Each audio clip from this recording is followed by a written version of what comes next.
So, I'm reading There Was an Old Lady Who Swallowed a Frog. We did this for our introduction to the spring unit. Well, what happens during the springtime. It was super cute and the kids loved it, so this is what I'm going to be reading today. Okay, so There Was an Old Lady Who Swallowed a Frog by Lucille Colanandro. I think I said that right. Okay, so there was an old lady who swallowed a frog. I don't know why she swallowed a frog. She was in a fog.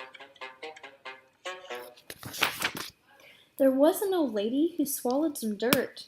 It didn't hurt to swallow that dirt. She swallowed the dirt to hide the frog. I don't know why she swallowed the frog. She was in a fog.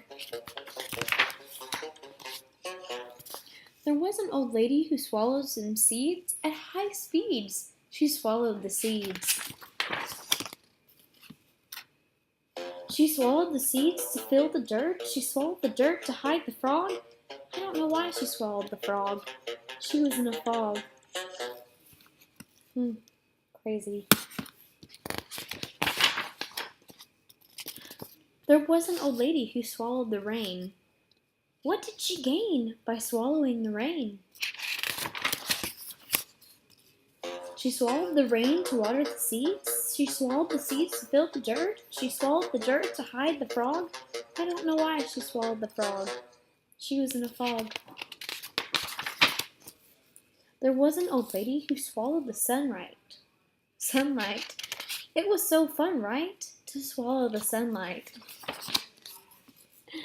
She swallowed the sunlight to dry up the rain. She swallowed the rain to water the seeds. She swallowed the seeds to fill the dirt. She swallowed the dirt to hide the frog. I don't know why she swallowed the frog. She was in a fog. There was an old lady who swallowed some gloves. Oh, how she loved to swallow her gloves. She swallowed the gloves to hold the sunlight. She swallowed the sunlight to dry up the rain. She swallowed the rain to water the seeds. She swallowed the seeds to fill the dirt. She swallowed the dirt to hide the frog. I don't know why she swallowed the frog. She was in a fog. There was an old lady who swallowed a rake. It was a mistake to swallow that rake. So the old lady said, "Excuse me, I beg your pardon," and spilled out a colorful garden. Happy spring.